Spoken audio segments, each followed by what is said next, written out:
Hello મારા વહાલા વહાલા વિદ્યાર્થી મિત્રો, કેમ છો? મજામાં? મારું નામ છે ફાલ્ગુન આદ્રોજા, હું રાજકોટથી છું અને તમે જોઈ રહ્યા છો ફિઝિક્સ વિથ ફાલ્ગુન સર. અને વહાલા વિદ્યાર્થી મિત્રો, અત્યારે આપણે જોઈ રહ્યા છીએ ધોરણ 11 ફિઝિક્સ ચેપ્ટર નંબર 7 કણોના તંત્રો અને ચાક ગતિ, કે જેમાં છેલ્લા લેક્ચરની અંદર આપણે ટોર્ક વિશે માહિતી મેળવેલી હતી અને એ એક કણ માટે કેટલું ટોર્ક લાગતું હોય એના વિશે આપણે માહિતી મેળવેલી હતી. તો ફટાફટ એકવાર રિવાઇઝ કરીએ અને પછી આગળ વધીએ.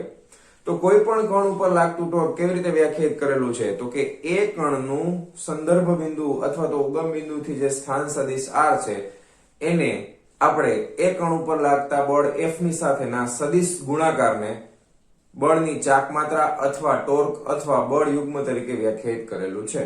સૂત્રના સ્વરૂપમાં તમને યાદ હોવું જોઈએ કે કોઈ પણ કણ ઉપર લાગતું ટોર્ક એને ટો પણ કહેવામાં આવે છે.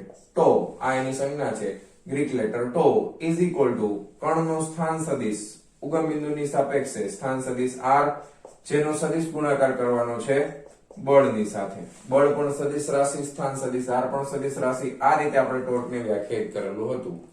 બીજી વસ્તુ, જેવી રીતે રેખીય વસ્તુઓ માટે બળ કામ કરે છે એવી જ રીતે કોણીય વસ્તુઓ માટે ટોર્ક કામ કરે છે. જેવી રીતે રેખીય વસ્તુઓ માટે બળ કામ કરે છે એવી જ રીતે કોણીય વસ્તુઓ માટે ટોર્ક કામ કરે છે. હવે બે વચ્ચેનો સંબંધ શું છે એ અમુક થોડાક લેક્ચર પૂરા આગળ જશું પછી આપણને ખ્યાલ આવશે. ઓકે, ચાલો વ્યવસ્થિત સમજી લેજો. ટોર્ક બરાબર r ક્રોસ f છે, f ક્રોસ r નથી. ટોર્ક સદિશ રાશિ છે. દિશા કેવી રીતે મળે છે? જમણા હાથના સ્ક્રૂના નિયમ ઉપરથી. જમણા હાથની આંગળીઓને r ઉપર રાખવાની છે અને f તરફ ફેરવવાની છે, એટલે અંગૂઠો જે દિશામાં મળે એ તરફ ટોર્કની દિશા હોઈ શકે. બરાબર છે? r ની દિશામાં રાખવાની આંગળીઓને f તરફ ફેરવવાની, એટલે અંગૂઠો જે દિશામાં આવતું હોય એ દિશામાં આપણને ટોર્ક મળશે. ખ્યાલ આવી ગયો? ઓકે, પછી આપણે લખતા હતા rf, આનું મૂલ્ય rf sin θ છે. પછી r પરપેન્ડિક્યુલર f લખી શકાય અથવા તો f પરપેન્ડિક્યુલર r લખી શકાય. બરાબર? કોઈ પણ રીતે તમે એને લખી શકો છો. તો આ રીતે આપણે ટોર્કને વ્યાખ્યાયિત કરેલું હતું. પછી એનો એકમ તમને ખબર છે, આ બળનો એકમ થાય ન્યૂટન અને સ્થાનનો એકમ થાય મીટર, એટલે newton into metre. Newton into metre એટલે શું થાય? તો કે જૂલ થાય. તો ટોર્કનો એકમ જૂલ છે. પણ શું ટોર્ક અને કાર્ય અથવા ઉર્જા સમાન છે? તો કે ના, ટોર્ક સદિશ રાશિ છે, કાર્ય અને ઉર્જા અદિશ રાશિ છે. ખ્યાલ આવી ગયો? ઓકે, તો પારિમાણિક સૂત્ર શું થાય? 122 m1 l1 t - 2. યાદ આવી ગયું બધી વસ્તુઓ ટોર્ક માટે? ચાલો, સરસ, વેરી ગુડ. હવે આપણે આના જ જેવી વસ્તુ એક બીજી જોવાના છીએ, જેને આપણે નામ આપ્યું છે કણનું કોણીય વેગમાન. કણનું શું આપેલું છે? કોણીય વેગમાન. તો જે પ્રમાણે આપણે ટોર્કને વ્યાખ્યાયિત કરેલું છે એ જ પ્રમાણે કણના કોણીય વેગમાનને વ્યાખ્યાયિત કરવાનું રહેશે. તો સૌથી પહેલા વેગમાન એટલે શું યાદ કરી લઈએ પાછું. બરાબર? કદાચ બાષ્પીભવન થઈ ગયું હોય તો આપણને ફટાફટ યાદ આવે. તો આપણને જે વેગમાન ભણ્યા હતા, ઓકે, એ રેખીય વેગમાન હતું. આપણે જે યાદ છે આપણને એ શું છે? તો કે રેખીય વેગમાન આપણને યાદ હોવું જોઈએ આના માટે. ઓકે, તો રેખીય વેગમાનને આપણે દર્શાવીએ છીએ p વડે. રેખીય વેગમાન છે એ પણ સદિશ રાશિ છે. રેખીય વેગમાન એટલે શું થાય? તો કે દળ ગુણ્યા વેગ થાય. શું થાય? દળ ગુણ્યા વેગ, એટલે m * v. બરાબર છે? દળ અદિશ રાશિ છે તો વેગની જે દિશા હશે એ જ દિશામાં રેખીય વેગમાન પણ એ જ દિશામાં આવેલું હશે. બરાબર? m * v. હવે આ વેગ છે સદિશ રાશિ, રેખીય વેગમાન પણ સદિશ. યાદ છે? આવી ગયું યાદ? ઓકે, રેખીય વેગમાનનો એકમ શું થાય? તો કે દળનો એકમ થાય કિલોગ્રામ અને વેગનો એકમ થશે મીટર પ્રતિ સેકન્ડ. તો kilogram into metre second inverse. તો આ રેખીય વેગમાન તમને પહેલા યાદ હોવું જોઈએ. હવે આના ઉપરથી આપણે જોવાના છીએ કોણીય વેગમાન. શું જોવાના છીએ? કોણીય વેગમાન. ઓકે, જે રીતે ટોર્કને આપણે બળની ચાક માત્રા કહી છીએ એવી જ રીતે કોણીય વેગમાનને વેગમાનની ચાક માત્રા અથવા તો રેખીય વેગમાનની ચાક માત્રા પણ કહેવામાં આવે છે. સમાનાર્થી શબ્દો. ઓકે, હાલો, વેરી ગુડ. હવે આને સમજવા માટે લાસ્ટ આકૃતિ જે તમે ટોર્ક માટે જોઈ હતી એ જ આકૃતિ ફરી પાછી આના માટે ડ્રો કરી શકો. ટેક્સ્ટ બુકમાં નથી આપી આકૃતિ, પણ એ જ આકૃતિ તમે ફરી પાછી ડ્રો કરીને સમજી શકો. કઈ રીતના? ધારો કે પરસ્પર લંબ એવી ત્રણ અક્ષો આપણે પસંદ કરી લઈએ. દર વખતે આ જ કરીએ છીએ. પરસ્પર લંબ એવી ત્રણ અક્ષો પસંદ કરવાની. આ z અક્ષ ઉપર પરિભ્રમણ કરાવતા હોય છે. આ x અક્ષ લઈ લઈએ છીએ, આ y અક્ષ લઈ લઈએ છીએ. ઓકે, આ સંદર્ભ બિંદુ અથવા ઉગમ બિંદુ O છે. રેડી? હવે કોઈ એક કણ છે અને તમે અહીંયા આગળ વિચારી શકો, કોઈ પણ જગ્યા ઉપર રાખી શકો. હવે ખાસ જ્યારે વેગમાન શબ્દ આવે ને ત્યારે દળનો ઉલ્લેખ કરવાનો. ધારો કે અહીંયા કોઈ એક જગ્યા ઉપર એક કણ આવેલો છે. આ વખતે આપણે આ કણનું નામ ક્યુ આપી દઈએ, કારણ કે વેગમાનને રેખીય વેગમાનને p વડે દર્શાવાય ને, એટલે આપણે આ કણને નામ આપી દઈશું ક્યુ. ઓકે, તમે આમાં કોઈ પણ જગ્યાએ રાખી શકો. આમાં મેં અહીંયા રાખ્યો એટલે જરૂર નહીં. અહીંયા ગયા વખતે આપણે અહીંયા રાખ્યો તો p ને, આ વખતે અહીંયા રાખી છે. રેડી? ઓકે. હવે બીજું શું થાય તો કે આ કણ નું ઉગમ બિંદુથી સ્થાન સદિશ, એટલે આ બેને જોડી દે તો આ સ્થાન સદિશ કેટલો છે તો કે સ્થાન સદિશ છે r. તો આ ઉગમ બિંદુથી કણ q નો સ્થાન સદિશ કેટલો છે r. ઓકે, હવે આ કોણ છે એ શું થાય છે તો કે ચાક ગતિ કરતો હશે ને, કોઈ બળ લગાવેલું હશે એટલે એ પરિભ્રમણ કરે છે તો જ વેગમાન આવે. બરાબર, પરિભ્રમણ કરતો હોય તો વેગમાન આવે. હવે આ કણનું દળ શું છે તો કે આ કણનું દળ છે m. ઓકે, એટલે હું ખાલી અહીંયા દર્શાવું છું કે આ જે કઈ પણ કણ છે એનું દળ કેટલું છે તો કે m જેટલું દળ છે. રેડી? અત્યારે રહેવા દે, હાલ પછી બતાવું.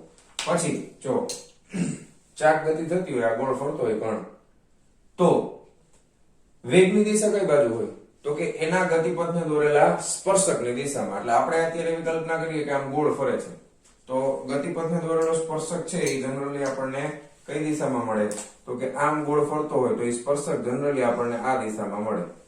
તો આ સ્પર્શકની દિશા છે એ કઈ દિશા થઈ ગઈ તો કે આ વેગની દિશા થઈ ગઈ v. બરાબર, અને આ કણનું દળ શું છે તો કે આ કણનું દળ છે m, કૌંસમાં લખ્યું મેં. ઓકે, આ સ્પર્શકની દિશા છે v, વેગની દિશા v, સોરી. હવે આ વેગની દિશા છે એ જ દિશામાં શું હોય તો કે એ જ દિશામાં તો રેખીય વેગમાન હોય. વેગની દિશામાં તો રેખીય વેગમાન હોય, એટલે અહીંયા તમે p સદિશ લખી શકો, રેખીય વેગમાન. ઓકે, હવે વ્યાખ્યા ઉપરથી આપણે જસ્ટ ખાલી લખવાનું છે. વ્યાખ્યા કઈ રીતે લખશું આપણે તો કે પેલા વ્યાખ્યા લખી નાખી. કણનું રેખીય વેગમાન કોને કહેવાય તો કે કોઈ પણ કણ કે જેનું દળ m હોય અને ઉગમ બિંદુથી તેનો સ્થાન સદિશ r હોય, તો કોઈ પણ કણ કે જેનું દળ m હોય અને ઉગમ બિંદુથી તેનો સ્થાન સદિશ r હોય, તો તે કણ ના સ્થાન સદિશ એટલે કે r અને તે કણના રેખીય વેગમાન એટલે p સદિશ ના સદિશ ગુણાકારને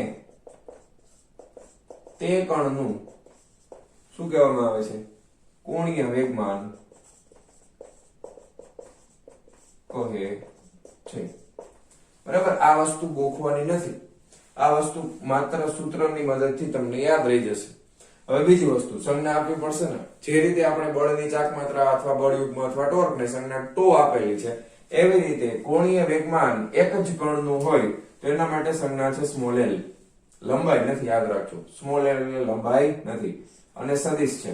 તો આ થઈ ગઈ સંજ્ઞા કોની કણના કોણીય વેગમાનની સંજ્ઞા. ઇઝ ઇક્વલ ટુ કેવી રીતે વ્યાખ્યાયિત કર્યો છે ઉગમ બિંદુથી તેનો સ્થાન સદિશ r, એટલે સ્થાન સદિશ r પહેલા આવશે, પછી સદિશ ગુણાકાર એટલે ચોકડી, રેખીય વેગમાન એટલે p. રેડી?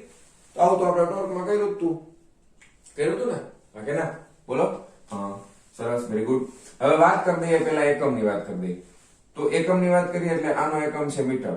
બરાબર, સ્થાનનો એકમ થાય મીટર, વેગમાન નો એકમ, રેખીય વેગમાન નો એકમ શું થાય કિલોગ્રામ ઇન્ટુ મીટર પ્રતિ સેકન્ડ. તો આ થઈ જશે કિલોગ્રામ ઇન્ટુ મીટર પ્રતિ સેકન્ડ. તો મીટર મીટર ગુણાકારમાં આવશે એટલે કિલોગ્રામ ઇન્ટુ મીટર સ્ક્વેર પ્રતિ સેકન્ડ, આમ થશે એકમ. બરાબર, હવે આ એકમ તો છે જ, પણ આને તમારે કાર્યના એકમની સાથે પણ સરખાવવાનું થશે. એટલે આ એકમને આપણે કાર્યના એકમની સાથે સરખાવવાનું છે, જૂલની સાથે. બરાબર, કારણ કે ટોર્કમાં આપણે એવું કર્યું હતું. ટોર્કનો એકમ છે એ શું મળે છે newton into metre. Newton into metre એટલે શું થાય તો કે જૂલ થાય. બરાબર કે નહીં? હા, ન્યૂટન ઇન્ટુ મીટર એટલે જૂલ થાય. તો હવે આને જૂલના સંદર્ભમાં લખવું હોય તો કઈ રીતે લખી શકાય, ધ્યાન આપો. હવે અહીંયા હું ખાલી લખું છું જૂલ. જૂલ એટલે શું છે તો કે ન્યૂટન ઇન્ટુ મીટર છે. હવે ન્યૂટન એટલે શું છે તો કે કિલોગ્રામ ઇન્ટુ મીટર પ્રતિ સેકન્ડ નો વર્ગ છે અને ગુણાકારમાં શું છે તો કે મીટર છે એટલે આ મીટર નો વર્ગ થઈ જશે એટલે ખરેખર જૂલ એટલે શું થાય તો કે કિલોગ્રામ ઇન્ટુ મીટર સ્ક્વેર સેકન્ડની -2 ઘાત આવે તો અહીંયા આપણે એક કામ કરીએ સેકન્ડની -1 થી ઉપર ગુણી નાખીએ ને નીચે ગુણી નાખીએ એટલે વાર્તા પૂરી સેકન્ડની -1 ગુણ્યા સેકન્ડની -1 છેદમાં સેકન્ડની -1 એટલે આ શું થઈ ગયું આ તો જૂલ છે ન્યૂટન ઇન્ટુ મીટર આના બરાબર તો જૂલ છે તો આ શું થઈ જશે જૂલના છેદમાં સેકન્ડ ઇન્વર્સ ઓકે જૂલના છેદમાં સેકન્ડ ઇન્વર્સ તો આ સેકન્ડ ઇન્વર્સ ને ઉપર લઈ જાવ એટલે જૂલ ઇન્ટુ શું થઈ જાય સેકન્ડ થાય કે નહીં તો આના બરાબર જૂલ ઉપરનું છે એના બરાબર જૂલ આવી ગયું છેદમાં સેકન્ડની -1 ઘાત છે છેદમાં છે ઉપર લઈ જાય તો સેકન્ડની +1 ઘાત થાય તો આનો એકમ થઈ જશે જૂલ ઇન્ટુ સેકન્ડ શું થઈ જશે કણના કોણીય વેગમાનનો એકમ થઈ જશે જૂલ ઇન્ટુ સેકન્ડ ટૂંકમાં યાદ રહે ને એટલા માટે આ એકમ યાદ રાખવાનો છે કારણ કે આવડો લાંબો એકમ તમે લખવા જાઓ કિલોગ્રામ ઇન્ટુ મીટર સ્ક્વેર પ્રતિ સેકન્ડ એના બદલે તમે લખી નાખો જૂલ ઇન્ટુ સેકન્ડ એટલે પલટી થઈ જશે પારિમાણિક સૂત્ર સિમ્પલ સાવ એકદમ ઈઝી કિલોગ્રામ તો m1 મીટર નો વર્ગ એટલે l2 સેકન્ડ -1 એટલે t-1 રેડી તો આ થઈ ગયું કણના કોણીય વેગમાનનું પારિમાણિક સૂત્ર આ કણના કોણીય વેગમાનનો એકમ છે આ એનું પારિમાણિક સૂત્ર છે ક્લિયર આટલી વસ્તુ લખી નાખો ફટાફટ હાલો હવે આગળ વધીએ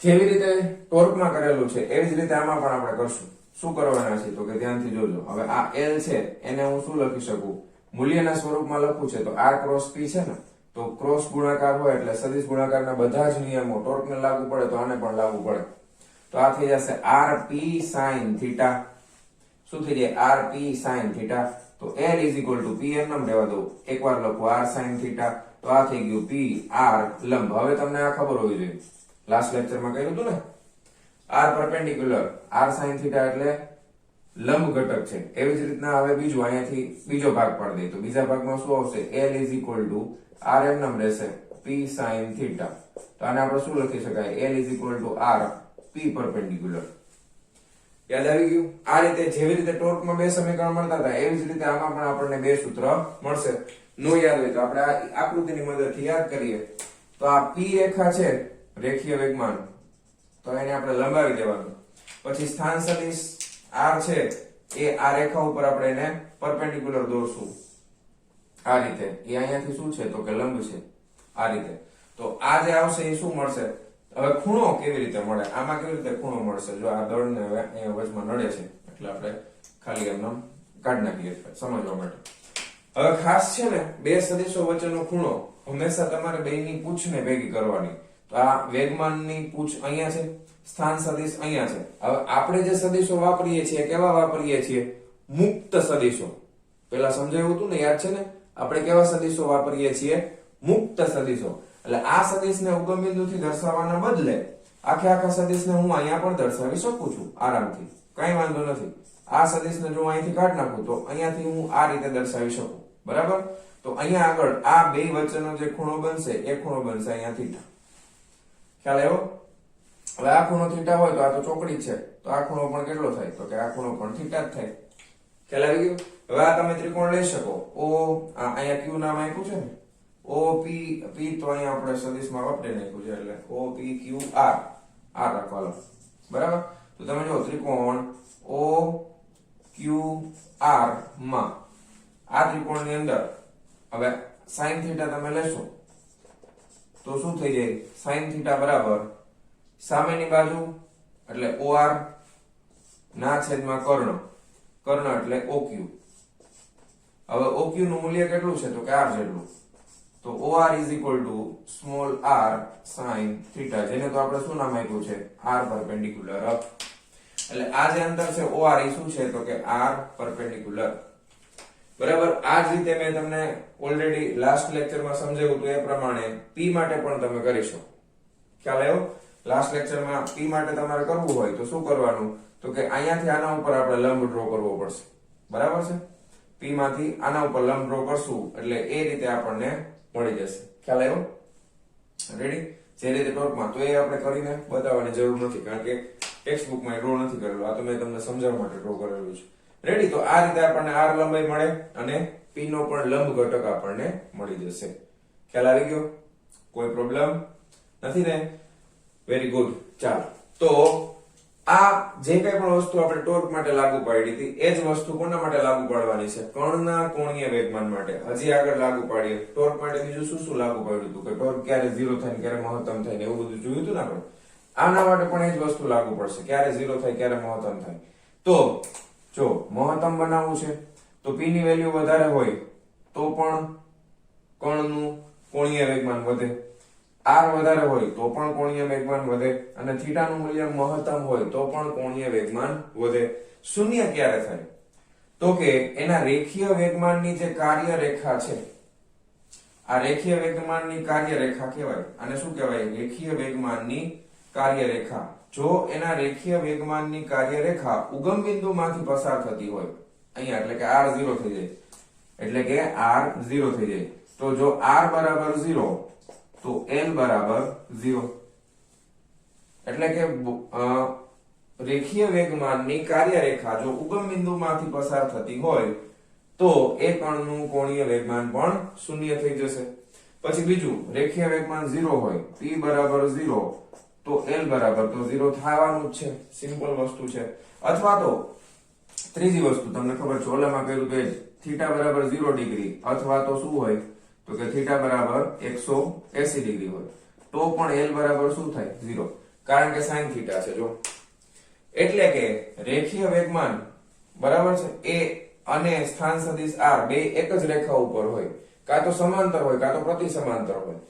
સમાંતર હોય તો 0 ડિગ્રી આવે, પ્રતિ સમાંતર હોય તો 180 ડિગ્રી આવે, તો પણ એ કણનું કોણીય વેગમાન કેવું થશે? 0 થશે. ખ્યાલ આવી ગયો? સિમ્પલ છે એકદમ. રેડી? કોઈ પ્રોબ્લેમ નથી ને? તો જે પ્રમાણે તમે ટોર્ક શીખ્યા છો એ જ પ્રમાણે તમારે કણનું કોણીય વેગમાન પણ યાદ રાખવાનું છે. આ આકૃતિ તમને આપેલી નથી, ફરી પાછો કહું છું, આ તમને સમજાવવા માટે મેં ડ્રો કરેલી છે. જે પ્રમાણે ટોર્કની છે એ ટોર્કની આકૃતિમાં તમે f ની બદલે p કરીને કરી નાખો, ચાલશે. કોઈ પ્રોબ્લેમ નથી, સમજી શકાય એકદમ ઈઝીલી. રેડી?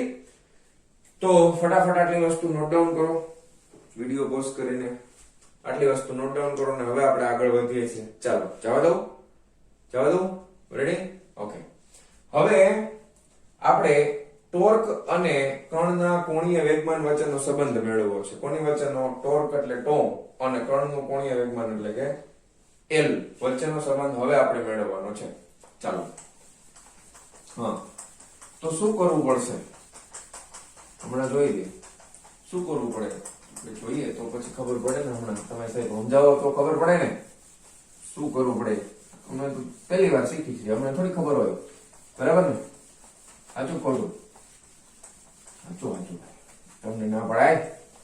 હાલો, હવે ફટાફટ ધ્યાન આપો. આપણી પાસે શું છે તો કે આપણી પાસે આ સમીકરણ છે ભાઈ. શું છે સમીકરણ? તો કે કણનું કોણીય વેગમાન l બરાબર r ક્રોસ શું છે? p છે. રેડી છે ને? Very good. હવે યાદ રાખો, હવે આપણે ટોર્ક અને આના વચ્ચેનો સંબંધ મેળવવાનો છે. ફટાફટ એકવાર ટોર્કનું સૂત્ર અહીંયા લખી નાખું. Torque toe is equal two r cross f છે કે નહીં? વેરી ગુડ, બહુ સરસ. આપણને ખબર છે આમ જ થાય. હા, બરાબર. હવે ધ્યાન આપજો, આ સમીકરણનું સમયની સાપેક્ષે વિકલન કરું છું. શું કરું છું? સમયની સાપેક્ષે વિકલન કરું છું. સમયની સાપેક્ષે વિકલન એટલે તમારે શું સમજવાનું પ્રેક્ટિકલી? કે કોઈ કણ છે એ વર્તુળ માર્ગે ગતિ કરતો હોય, એના ઉપર બળ લાગતું હોય એટલે કોણીય વેગમાનમાં ફેરફાર થાય. પણ બળમાં વધઘટ થાય એટલે બળની ચાકમાત્રા છે એમાં ફેરફાર થશે, એટલે કોણીય વેગમાનમાં પણ સમયની સાપેક્ષે ફેરફાર થશે ને. એટલે તમારે પ્રેક્ટિકલી સમજવાનું એમ કે સમયની સાપેક્ષમાં કોણીય વેગમાનમાં થતો ફેરફાર, સમયની સાપેક્ષમાં કોણીય વેગમાનમાં થતો ફેરફાર. ઓકે, તો એટલા માટે આપણે શું કરવું પડે? આ સમીકરણનું સમયની સાપેક્ષે વિકલન કરવું પડે.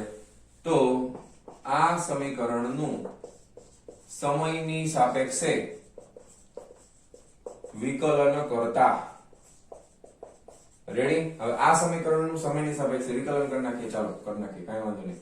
તો dl by dt is equal to d/dt. હવે અહીંયા તો જો ગુણાકારમાં છે r ક્રોસ p, પણ મેં તો તમને સમજાવેલું જ છે. કેવા સમજાવ્યું હતું? હમણાં જ કોણીય પ્રવેગમાં સમજાવ્યું હતું ને, રેખીય પ્રવેગનું આપણે વેગનું વિકલન vr ઓમેગા, અમે ઓમેગા છીએ, ઓમેગા ક્રોસ r કરીને. યાદ આવ્યું કે નહીં? એ જ પ્રમાણે વિકલનમાં ગુણાકારનો નિયમ, પહેલું ઉભું રહેશે બીજાનું વિકલન વત્તા બીજું ઉભું રહેશે પહેલાનું વિકલન. ઓકે, તો આપણે જો પહેલું ઉભું રાખી દઈએ તો r એમના ગુણાકારમાં બીજાનું વિકલન એટલે આનું વિકલન કરો એટલે આ થઈ જશે dp/dt. ઓકે, વત્તા બીજું ઉભું રહેશે પહેલાનું વિકલન એટલે dr/dt ગુણાકારમાં બીજું ઉભું રહેશે એટલે pm નામ. રેડી? ઓકે, કઈ પ્રોબ્લેમ નથી? પરફેક્ટ છે ને બધું? ઓકે, હાલ, વેરી ગુડ. હવે આ dp/dt એટલે શું થાય અને dr/dt એટલે શું થાય? તો કે dp/dt યાદ કરો શું છે? ન્યૂટનનો ગતિનો બીજો નિયમ યાદ છે, જેમાં બળને આપણે વેગમાનમાં થતા ફેરફારના સમય દર તરીકે વ્યાખ્યાયિત કરેલો છે. બળ કેવી રાશિ છે? સદિશ. તો તમે યાદ કરો એટલે આપણે અહીં લખી શકાય કે અહીં F બરાબર શું થાય? તો કે dp/dt વેગમાનમાં થતા ફેરફારનો સમય દર, જેને આપણે વ્યાખ્યાયિત કર્યું છે બળ તરીકે. અને બીજું અહીંયા છે dr/dt, તો સ્થાનમાં થતા ફેરફારનો સમય દર, એને આપણે વ્યાખ્યાયિત કર્યું છે વેગ v તરીકે. બરાબર? અને આપણે કઈ રીતે વ્યાખ્યાયિત કર્યું છે? dr/dt એટલે વેગ v તરીકે વ્યાખ્યાયિત કર્યું છે ને. ઓકે, કઈ પ્રોબ્લેમ નથી ને? ચાલો હવે આ સમીકરણમાં આપણે કિંમત મૂકી દઈએ એટલે r ક્રોસ dp/dt એટલે થઈ જશે f પ્લસ અહીંયા dr/dt એટલે થઈ જશે v ક્રોસ p. બરાબર? હવે r ક્રોસ f બરાબર તો ટોર્ક થાય છે. હવે વાત આની કરવાની છે v ક્રોસ p માટે. તો v ક્રોસ p છે એટલે p બરાબર શું છે? તો કે જો અહીં p એટલે તો રેખીય વેગમાન છે, તો એના બરાબર m * v થાય કે નહીં? હવે તમે અહીંયા ગુણાકારમાં તમે ખાલી જસ્ટ વિચાર કરો કે v cross m v cross આમ કરો. હવે ક્રોસ પ્રોડક્ટ છે, હવે આ બે વચ્ચેનો ખૂણો કેટલાનો થાય? તો કે આ વેગ i વેગ અને i વેગ બેની દિશા એક જ હોય ને, તો ખૂણો 0 નો જ થાય ને. થાય કે નહીં? કારણ કે બે વેગ જ છે. જો કારણ કે વેગમાન રેખીય વેગમાનની દિશા એટલે વેગની દિશા, અને આ વેગ આરે એનો સદિશ ગુણાકાર છે, તો બેની દિશા એક જ હોય તો બે વચ્ચેનો ખૂણો કેટલો થાય? 0. sin 0 બરાબર શું થાય? 0. બરાબર? અથવા તો તમે આને આમ લખી શકો કે v અને p વચ્ચેનો ખૂણો થીટા બરાબર 0 ડિગ્રી હોવાથી અહીંયા આપણે માનાંકમાં લખી નાખીએ v ક્રોસ p બરાબર vp sin થીટા, એટલે આ થઈ જશે vp sin 0 બરાબર 0. એટલે આ પદ થઈ જશે 0. ખ્યાલ આવ્યો? એટલે આ પદ આખે ઉડી ગયું, આ પદ આખે ઉડી ગયું. વધ્યું શું આપણી પાસે? માત્ર r ક્રોસ f. માત્ર શું વધ્યું? r cross f. r cross f. તેથી ફાઇનલી આપણને સૂત્ર મળે છે dl/dt is equal to r cross f. અને r cross f બરાબર તો શું છે? કે તો એટલે કે ટોર્ક છે. સો dl/dt. રેડી? કાઈ પ્રોબ્લેમ? કાઈ ડાઉટ નથી ને? ચાલો થોડું ત્રાસું કર્યું ચોખ્ઠું, પણ કાઈ વાંધો નહીં. સમજાઈ ગયું આટલું? તો એકદમ સિમ્પલ સ્ટેપ છે, 2-3 સ્ટેપમાં તમને ખ્યાલ આવી જશે કેવી રીતે કરવાનું છે. ઓકે, વિકલન આવડવું જોઈએ, જે મેં તમને ઓલરેડી સમજાવેલું પણ છે. આગળ વિકલનનું ઓલરેડી YouTube માં લેક્ચર અવેલેબલ છે, તમે જોઈ શકો છો 2 ભાગમાં. ઓકે, તો આ કણનું કોણીય વેગમાન આપણને મળી ગયું છે ખાસ. હવે તમે આ સૂત્રને જરાક ધ્યાનથી જુઓ તો આ ટોર્ક છે એવું જ કામ રેખીયમાં કોણ કરે છે? આગળના જ લેક્ચરમાં આપણે વાત કરી તો કે ટોર્ક જેવું જ કામ બળ કરે છે, કારણ કે ટોર્કનું બીજું નામ હતું બળની ચાક માત્રા. તો એવું જ કામ રેખીયમાં કરે છે બળ is equal to. બળ માટે આપણે જો અહીંયા આગળ આ શું છે? dl. l એટલે શું છે? તો કે કોણીય વેગમાન છે. તો બળ માટે એવું જ કામ કોણ કરતું હોય? તો કે રેખીય વેગમાન કરતું હોય, તો dp/dt. જો બેને સરખાવી શકાય કે નહીં? જોવો જોઈએ. ટોર્કની જગ્યાએ કોણ આવી જાય? તો કે ટોર્કની જગ્યાએ બળ આવી જાય. અહીંયા આગળ રેખીય વેગમાન છે, રેખીય વેગમાન, એની જગ્યાએ કોણ આવી જાય? તો કે કોણીય વેગમાન આવી જાય. તો જેટલા સૂત્રો મોટા ભાગના રેખીય વેગમાનને લાગુ પડે છે એ જ બધા સમીકરણો રેખીયને જે લાગુ પડતા હોય એ બધા જ સમીકરણો કોણીયને પણ લાગુ પડશે. બરાબર છે? ઓકે. રેખીયમાં રેખીય બધા પદ લખવાના, કોણીયમાં કોણીયના બધા પદો આવી જશે. એટલે સરખામણી ખાસ આપણને આવડતી હોવી જોઈએ. રેખીય અને કોણીયની સરખામણી આવડે તો એકમાંથી બીજા સૂત્રમાં તમે ફટ દઈને જમ્પ મારી શકો. રેખીયના યાદ હોય તો કોણીયના ઓટોમેટિક યાદ રહી જશે. ખ્યાલ આવી ગયો? કઈ પ્રોબ્લેમ નથી ને? તો ફટાફટ આટલી વસ્તુ નોટ ડાઉન કરી નાખો. આ હતું કણનું કોણીય વેગમાન. રેડી? તો ચાલો લખી નાખો ફટાફટ વિડિયો પોઝ કરીને. ચાલો જવા દઉં છું. ચાલો ચાલો વિદ્યાર્થી મિત્રો, હવે આપણને કોઈ એક કણ ઉપર લાગતું ટોર્ક અને કોઈ એક કણ ઉપર લાગતું કોણીય વેગમાન ખબર છે. હવે આપણે શું કરવાના છીએ? એક કણની બદલે કણોનું આખું તંત્ર વિચારવાના છે અને એ તંત્ર ઉપર, આખા તંત્ર ઉપર કુલ કોણીય વેગમાન કેટલું હશે અને કુલ ટોર્ક કેટલું હશે એની ચર્ચા આપણે કરવાના છીએ. તો અહીંયા આગળ તંત્ર n કણોનું બનેલું છે એવું ધારી લઈ. દરેક કણ, હવે બધા વાક્ય લખતો નથી, ધ્યાનથી સમજો. એક ઘણું બધું, એક બહુ મોટું તંત્ર છે જેની અંદર n કણો રહેલા છે.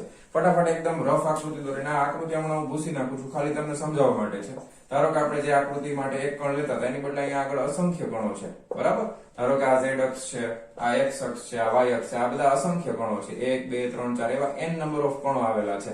હવે દરેકના કંઈક ને કંઈક સ્થાન સદિશ હશે. એકનો r1 છે, એકનો r2 r3, ધારો કે આનો r2 છે. બરાબર? એ રીતે બધાના અલગ અલગ હશે. ઓકે. હવે આ દરેક કણ એ બધાનું કંઈક રેખીય વેગમાન બધાના અલગ અલગ હશે. એકનું કંઈક p1 હશે સપોઝ, બીજાનું કંઈક p2 હશે ધારો કે. હવે p1 અને p2 એ પ્રમાણે બધાના કોણીય વેગમાન પણ હોય ને. ધારો કે પહેલા કણનું કોણીય વેગમાન છે L1, બીજા કણનું છે L2. તો આ n કણોનું બનેલું તંત્ર છે. તો n કણોના બનેલા તંત્રમાં કુલ કોણીય વેગમાન એ દરેક કણના કોણીય વેગમાનના સદિશ સરવાળા બરાબર હશે. ઓકે. આકૃતિ ખાલી તમને સમજાવવા માટે છે. આ શું છે? ખાસ આ બિંદુ ધ્યાનમાં રાખવાનું. આ આપણા માટે ઉગમ બિંદુ અથવા તો સંદર્ભ બિંદુ છે. આની સાપેક્ષમાં બધી ચર્ચા આપણે કરવાના છીએ. બરાબર? અહીંયા આગળ તંત્રમાં કેટલા કણો છે? n કણો છે. એક કણનું કોણીય વેગમાન પહેલાનું L1, બીજાનું L2, n કણોનું કુલ કોણીય વેગમાન એટલે બધા કણોના કોણીય વેગમાનનો સદિશ સરવાળો. બરાબર? ચાલો તો શરૂ કરીએ. તો n કણોના બનેલા તંત્રનું કુલ કોણીય વેગમાન કેવી રીતે વ્યાખ્યાયિત કર્યું છે? કુલ કોણીય વેગમાન એક કણનું હોય તો સ્મોલ l, આખા તંત્રનું હોય તો કેપિટલ L. બરાબર? શું છે? તો કે પહેલા કણનું કોણીય વેગમાન L1 વત્તા બીજા કણનું કોણીય વેગમાન L2 વત્તા n નંબર ઓફ કણ છે તો n માં કણનું કોણીય વેગમાન Ln ના સદિશ સરવાળા જેટલું હોય છે. એકદમ સિમ્પલ, સાવ ઈઝી. રેડી? કોઈ વાંધો નથી? ઓકે. હવે તમને ખબર છે સરવાળો આ રીતે 1 થી લઈને n સુધી હોય તો કેવી રીતે દર્શાવાય ગણિતની ભાષામાં? મેં તમને જ્યારે આપણે દળ માટે જોયું હતું ને કે આખું દ્રવ્યમાન કેન્દ્ર ક્યાં આવેલું હોય, એના માટે તમને સમજાવ્યું હતું, ત્યારે પણ સમજાવ્યું હતું. સરવાળો એટલે સિગ્મા 1 થી લઈને n સુધી છે. તો અહીંયા નીચે i બરાબર 1 લખવાનું, ઉપર લખવાનું n. એટલે તમને ખબર પડે પહેલો કોણ, પછી વત્તા બીજો કોણ, પછી ક્યાં સુધી? n સુધી લેવાના. અહીંયા લખવાનું li સદિશના સ્વરૂપમાં. આ વખતે ટેક્સ્ટબુકમાં અહીંયા i બરાબર 1 થી n લખ્યું છે. દ્રવ્યમાન કેન્દ્ર વખતે લખેલું નહોતું, પણ મેં તમને કરાવેલું છે એટલે તમને એ જ રીતે યાદ હોવું જોઈએ. બરાબર? પછી હવે આને શોર્ટકટમાં લખશે તો છેદમાં ખાલી i લખી નાખશે, નીચે i લખી, છેદમાં નહીં સોરી, અહીંયા i લખી નાખશે. પણ આપણે આ જ યાદ રાખશું, i બરાબર 1 થી લઈને n સુધી i માં કણનો વેગ. બરાબર? હાલો, બહુ સરસ, વેરી ગુડ. હવે i માં કણનું આ શું છે?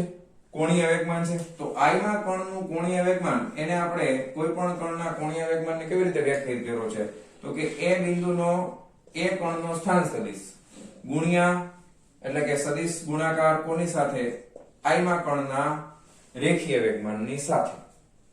તો આ રીતે આપણે i માં કણના કોણીય વેગમાનને વ્યાખ્યાયિત કરેલો છે. ઓકે. હવે યાદ રાખો કે અહીંયા આગળ ri શું છે? એ i માં કણનો સ્થાન સદિશ છે. pi શું છે? i માં કણનું રેખીય વેગમાન છે. pi કેવી રીતે બન્યું છે? તો કે pi બરાબર તમને ખબર છે i માં કણનું દળ બરાબર એટલે mi અને I માં કણનો રેખીય વેગ એટલે કે vi આમ થાય. હવે અહીંયા તમારે જો આ MI VI માં તમારે એ યાદ નથી રાખવાનું કે સદિશ ગુણાકાર છે અદિશ, કારણ કે દળ છે ને ઈ અચળ હોય. તો કોઈ પણ સદિશનો અચળાંક સાથેનો ગુણાકાર છે. વળી તમે કહેશો સાહેબ આ ડોટ પ્રોડક્ટ છે કે ક્રોસ પ્રોડક્ટ, આમાં ન આવે, દળ ગુણાકારમાં હોય તો ન આવે. તો જે વેગની દિશા છે એ જ કોની દિશા છે? એના રેખીય વેગમાનની દિશા છે. આટલું યાદ રહી ગયું? કન્ફર્મ? કોઈ પ્રોબ્લેમ નથી ને? હવે મારે આગળ લખવું હોય તો આની જગ્યાએ હું શું લખી શકું? તો કે li બરાબર આમ લખી શકાય ને, તો સિગ્મા I બરાબર 1 થી લઈને n સુધી li ની બદલે હું લખી શકું બ્રેકેટમાં ri ક્રોસ pi. રેડી? અહીંયા સુધી કાઈ પ્રોબ્લેમ નથી ને? તો રેખીય વેગ કોણીય વેગમાન, કુલ કોણીય વેગમાનનો ભાગ થઈ ગયો પૂરો. હવે વાત આવશે ટોર્કની. તો ટોર્ક જોઈએ છે તો વેગમાન ઉપરથી ટોર્ક કેવી રીતે લેવાનું? હમણાં આગળ જોયું આપણે એક કણ માટે. શું કરવાનું? કે એનું સમયની સાપેક્ષે વિકલન કરવાનું. શું કરવાનું? સમયની સાપેક્ષે વિકલન. તો આને આપણે આપી દઈએ સમીકરણ નંબર 1. આ કુલ કોણીય વેગમાન છે. આને આપી દઈએ સમીકરણ નંબર 1. તો સમીકરણ 1 નું સમયની સાપેક્ષે વિકલન કરતા, બરાબર? આનું સમયની સાપેક્ષે વિકલન કરવાનું છે, ધ્યાન આપો. તો d કેપિટલ L ના છેદમાં dt ઇઝ ઇક્વલ ટુ, જમણી બાજુ વિકલન કરવું પડશે. હવે જમણી બાજુનું પદ આપણે આ લેવાના છે, બરાબર? તો d ના છેદમાં dt બ્રેકેટમાં સિગ્મા I બરાબર 1 થી લઈને n સુધી li. હવે આ સિગ્મા વાળું બહાર કાઢી લે એટલે સિગ્મા I બરાબર 1 થી લઈને n. ટેક્સ્ટ બુકમાં શોર્ટકટ વાપરી છે, સિગ્મા અહીંયા I લખ્યું છે, પણ તમારે આ જ લખવાનું. ઓકે, હવે આને અંદર જવા દે એટલે d li ના છેદમાં dt. રેડી? આવું સમીકરણ આપણને મળશે. ક્લિયર છે? કોઈ વાંધો નથી? બરોબર? હાલો. હવે આનું I માં કણનું રેખીય કોણીય વેગમાનનું સમયની સાપેક્ષે વિકલન એ I માં કણનું શું આપે? ટોર્ક આપે. હમણાં આગળની થિયરીમાં જોયું ને, આ li કેનું બનેલું છે? તો કે li બરાબર ri ક્રોસ pi છે. હવે આનું તમે વિકલન કરો એટલે પેલું ઉભું રહેશે બીજાનું વિકલન વત્તા બીજું ઉભું રહેશે પહેલાનું વિકલન. તો એ આપણે હમણાં આગળ કર્યું. તો એના ઉપરથી એનો જવાબ શું મળે છે? એનો જવાબ આપણને મળે છે ટોર્ક. શું મળે છે? I માં કણ ઉપર લાગતું ટોર્ક મળે છે. તો આના બરાબર હું લખી શકું સિગ્મા I બરાબર 1 થી લઈને n. આનો જવાબ છે I માં કણ ઉપર લાગતું ટોર્ક. ટોર્ક એ સદિશ રાશિ છે. રેડી? અહીંયા સુધી કઈ પ્રોબ્લેમ નથી ને? બહુ સરસ, વેરી ગુડ. ચાલો, હવે આ ટોર્ક છે ને એ I માં કણનો છે, પણ આપણે તો આખા તંત્રની વાત કરીએ છીએ. બધા ટોર્કનો સરવાળો કરવાનો છે પહેલાથી લઈને n માં કણ સુધીના. પરંતુ હવે જ્યારે n કણોની વાત કરવામાં આવે ત્યારે બધા જ કણો એકબીજા ઉપર બે રીતે બળ લગાવે. કઈ કઈ રીતે? તો કે એક આંતરિક બળ હોય, એક બાહ્ય બળ હોય. એક આંતરિક બળ હોય, એક બાહ્ય બળ હોય. તમને ખબર છે ટોર્ક બરાબર શું થાય? ખાલી એકદમ I માં કણનું ટોર્ક આપણે લખવું હોય તો શું લખી શકાય? I માં કણનું ટોર્ક tau I બરાબર I માં કણનું સ્થાન સદિશ ri ક્રોસ I માં કણ ઉપર લાગતું બળ F I. બરાબર? પરંતુ I માં કણ ઉપર જે બળ લાગે છે એ બળ જ્યારે આપણે બધા ભેગા કરશું 1 2 3 4 એવા બધા, ત્યારે એમાં બળ બે પ્રકારના થઈ જશે. આંતરિક બળ એ આવશે અને બાહ્ય બળ પણ આવશે. તેથી આપણે કહી શકાય કે ટોર્ક છે એ બે ભાગનું બનેલું હોય, એક બાહ્ય ટોર્ક અને એક આંતરિક ટોર્ક. કારણ કે અહીં આપણે લખી શકાય કે અહીં બળો બે પ્રકારના છે. કયું છે? તો કે એક છે I માં કણનું એક્સટર્નલ બળ અને બીજું છે I માં કણનું ઇન્ટરનલ. એટલે આ ઇન્ટરનલ એટલે આંતરિક બળ અને આ એક્સટર્નલ એટલે કે બાહ્ય બળ. બે પ્રકારના બળો છે તો ટોર્ક એ બે પ્રકારના થશે. તેથી ટોર્ક પણ બે પ્રકારના મળશે. બરાબર છે? કયા કયા? તો કે એક એક્સટર્નલ મળે અને એક ઇન્ટરનલ મળે. તો કુલ ટોર્ક કેટલું થાય? બે પ્રકારના મળે. તેથી કુલ torque tau is equal to એક તો tau ઇન્ટરનલ બરાબર પ્લસ બીજું tau એક્સટર્નલ. હવે આ ઇન્ટરનલ અને એક્સટર્નલ ને પણ આપણે સમજાવી શકાય, કાઈ વાંધો નથી. tau ઇન્ટરનલ એટલે શું થાય? tau એટલે શું છે? તો કે tau ઇન્ટરનલ એટલે બધા આંતરિક જે કંઈ પણ હશે બધાનો સરવાળો કરવો પડશે ને ટોર્કમાં. તો ટોર્ક બરાબર તો ri ક્રોસ fi છે. તો સિગ્મા બરાબર સરવાળો કરવાનો છે સિગ્મા i બરાબર 1 થી લઈને n અહીંયા શું આવશે તો કે ટોર્ક બરાબર ri ક્રોસ હવે ધ્યાન આપજો fi નહીં આવે ઇન્ટરનલ છે ને આંતરિક તો એમાં fi ઇન્ટરનલ આવશે આંતરિક બળ ની સાથે ગુણાકાર અને એક્સટર્નલ ટોર્ક કયું થાય એટલે કે બાહ્ય ટોર્ક તો એ થઈ જશે સિગ્મા i બરાબર 1 થી લઈને n માં કણનું ri ક્રોસ fi એક્સટર્નલ ખ્યાલ આવ્યો બરાબર તો બે પ્રકારના ટોર્ક છે એક આંતરિક ટોર્ક છે અને એક બાહ્ય ટોર્ક છે પણ આ n કણોના બનેલા તંત્રનું કુલ આંતરિક ટોર્ક છે અને n કણોના બનેલા તંત્રનું કુલ બાહ્ય ટોર્ક છે હવે ધ્યાનથી સમજો આંતરિક બળો કણોના તંત્રમાં આંતરિક બળો કેવા હોય પરસ્પર વિરુદ્ધ દિશામાં અને સમાન મૂલ્યના તમને ક્યારે એક ઉદાહરણ આગળ મેં તમને આપેલું છે ધારો કે આ રીતના બે કણ તમે લઈ લો બરાબર આ પહેલા નંબરનો આ બીજા નંબરનો આ કણ છે એ આ તરફ બળ લગાવતું હોય બરાબર અથવા આ કણ આ તરફ બળ લગાવતું હોય તો બંને બળ સમાન મૂલ્યના વિરુદ્ધ દિશામાં હોય પહેલા કણ ઉપર લાગે છે બીજા દ્વારા અને બીજા ઉપર લાગે છે પહેલા દ્વારા એટલે F12 અને F21 બરાબર સરખા જ થાય પણ વિરુદ્ધ દિશામાં થાય એટલે આને આમે લખી શકાય F12 બરાબર -F21 યાદ આવ્યું આવું મેં તમને સમજાવેલું હતું દ્રવ્યમાન કેન્દ્ર જ્યારે સમજાવતો હતો ત્યારે બરાબર એટલે આંતરિક બળો છે એ પોતાની અસરને નાબૂદ કરી દેશે કોના કયા નિયમ ઉપરથી તો કે ન્યૂટનના ગતિના ત્રીજા નિયમ પરથી આંતરિક બળો સમાન મૂલ્યના અને પરસ્પર વિરુદ્ધ દિશામાં તથા બંને કણોને જોડતી રેખામાં જ હોય છે તેથી આંતરિક બળોની અસર નાબૂદ થશે આંતરિક બળો શૂન્ય હોવાથી આંતરિક ટોર્ક પણ કેવું થઈ જશે શૂન્ય બરાબર આંતરિક ટોર્ક પણ કેવું થઈ જશે શૂન્ય તો માત્ર આપણી પાસે કુલ ટોર્કમાં કયું વધે માત્ર આ વધે કયું વધે બાહ્ય ટોર્ક વધે આ 0 થઈ જાય આ શૂન્ય શું કામ થાય આના બરાબર 0 કારણ કે અહીંયા લખી શકાય ન્યૂટનનો ગતિનો ત્રીજો નિયમ ન્યૂટનનો ગતિનો ત્રીજો નિયમ રેડી એટલા માટે આ 0 થાય તો વધે કયું ખાલી બાહ્ય ટોર્ક વધે ક્લિયર ઓકે હવે માત્ર બાહ્ય ટોર્ક વધે તો ફાઇનલી આપણને જે સમીકરણ મળશે એ સમીકરણ આપણે અહીંયા ખબર જ છે dl/dt હતું ને આ dl/dt પહેલું જ આવે છે પહેલેથી તો ફાઇનલી આપણે શું લખી શકાય કે તેથી લખી શકાય કે dl/dt બરાબર સિગ્મા i બરાબર 1 થી લઈને n સિગ્મા ti એના બરાબર તો કયું ટોર્ક લેવાનું છે માત્ર બાહ્ય ટોર્ક લેવાનું છે એટલે tau એક્સટર્નલ રેડી આ ફાઇનલી આપણને સૂત્ર મળી ગયું ક્લિયર છે ઓકે હવે આ આપણને શું સૂચવે છે તો કે આ આપણને એક સરસ મજાનું એક વાક્ય આપણને સૂચવે છે કે આખા તંત્રનું ટોર્ક આખા તંત્રના ટોર્ક અને આખા તંત્રના કુલ કોણીય વેગમાન વચ્ચેનો સંબંધ છે તો આ સંબંધને કઈ રીતે વ્યાખ્યાયિત કરાય આના ઉપરથી તમારે લખવાના છે શબ્દોમાં તમારે શબ્દોમાં જ લખવાનું છે સૌથી પહેલા તો આખા તંત્ર માટે એક સંદર્ભ બિંદુ હોવું જરૂરી છે તો કોઈ એક શું લખી શકાય કોઈ એક બિંદુ ની સાપેક્ષે કોઈ એક બિંદુની સાપેક્ષે કોઈ એક કણોનું કોઈ એક નહીં પણ કોઈ એક બિંદુની સાપેક્ષે કોઈ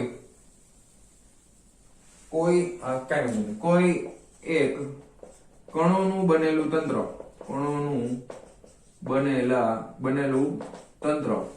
બરાબર કોઈ એક બિંદુની સાપેક્ષે કોઈ એક કણોના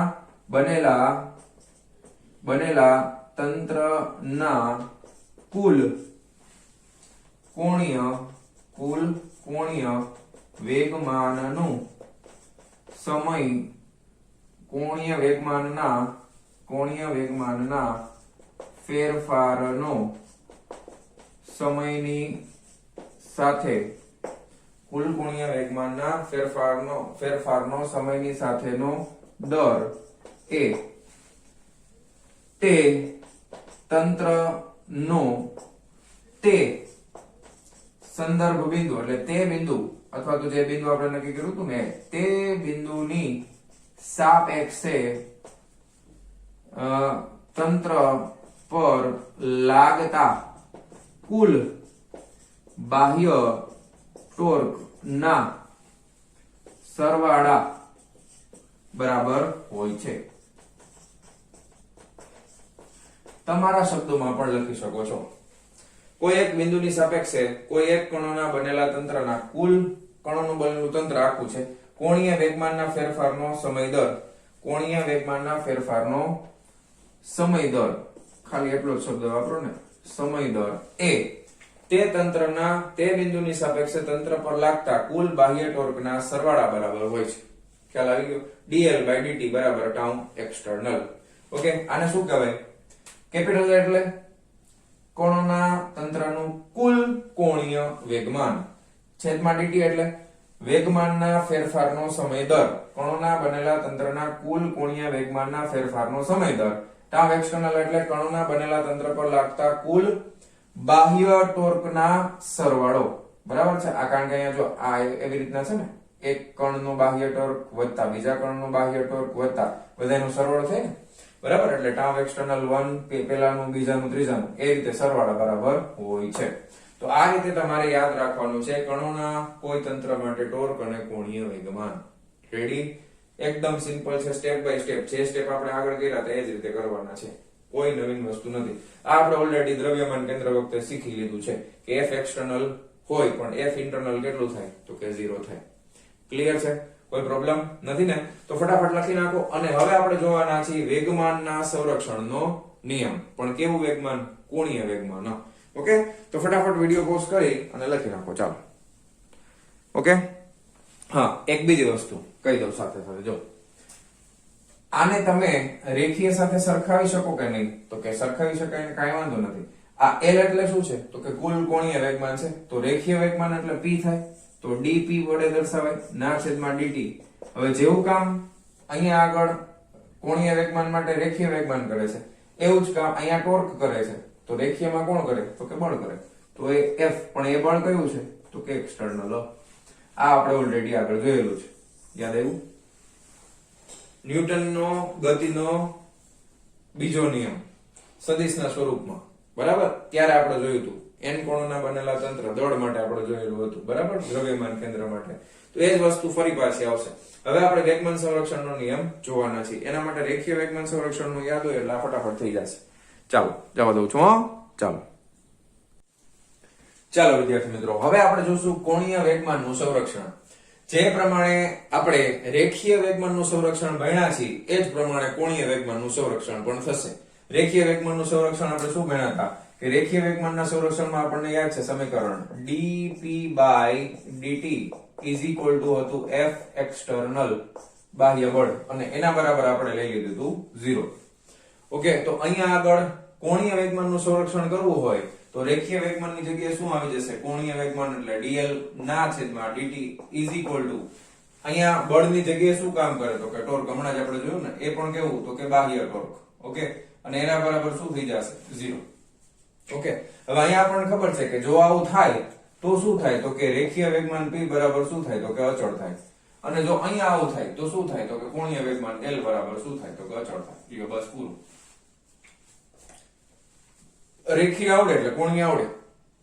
આ રેખીયમાં આપણે ઓલરેડી કરેલું છે, બરાબર? એટલે આ તમને યાદ હોય એટલે આ થઈ જાય ફટ દેવાનું. તો આમાં કઈ બહુ અઘરી વસ્તુ છે નહીં. ઓકે, બસ આટલી જ વસ્તુ છે.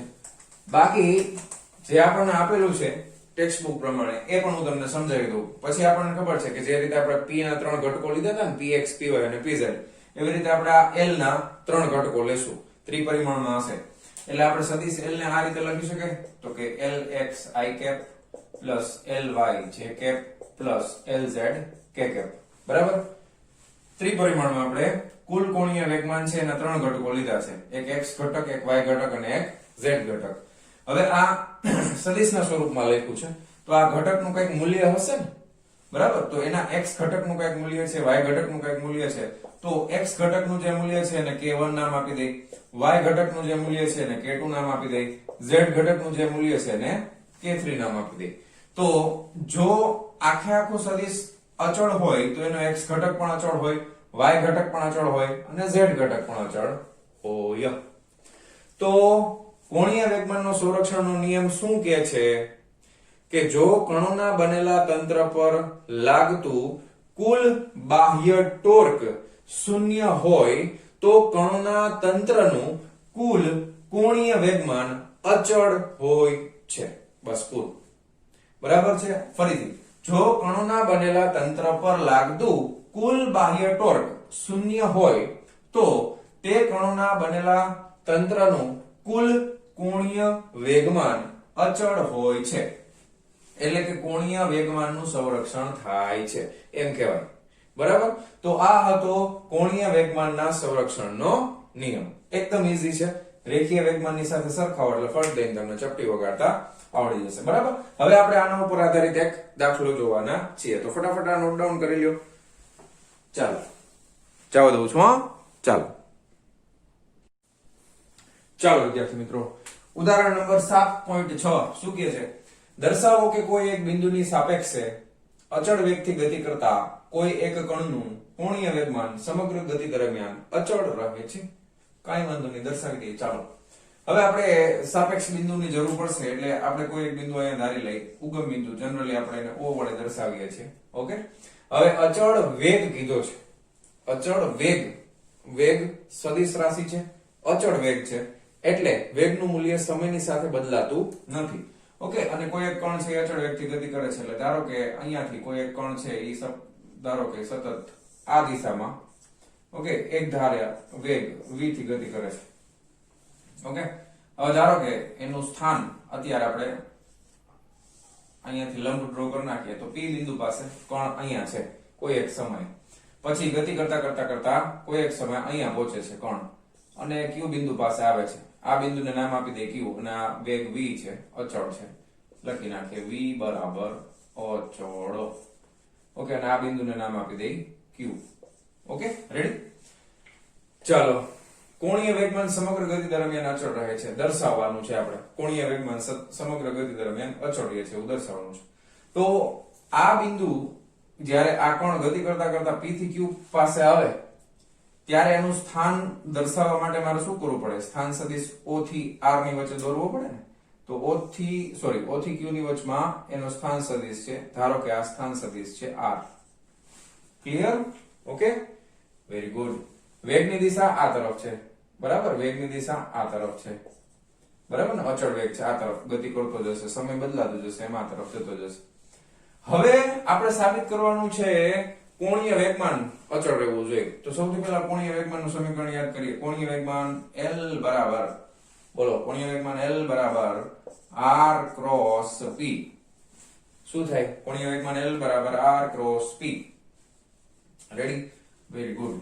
હા, હવે r ક્રોસ p છે એટલે r અને p વચ્ચેનો ખૂણો. p એટલે શું થાય? તો કે m * v થાય.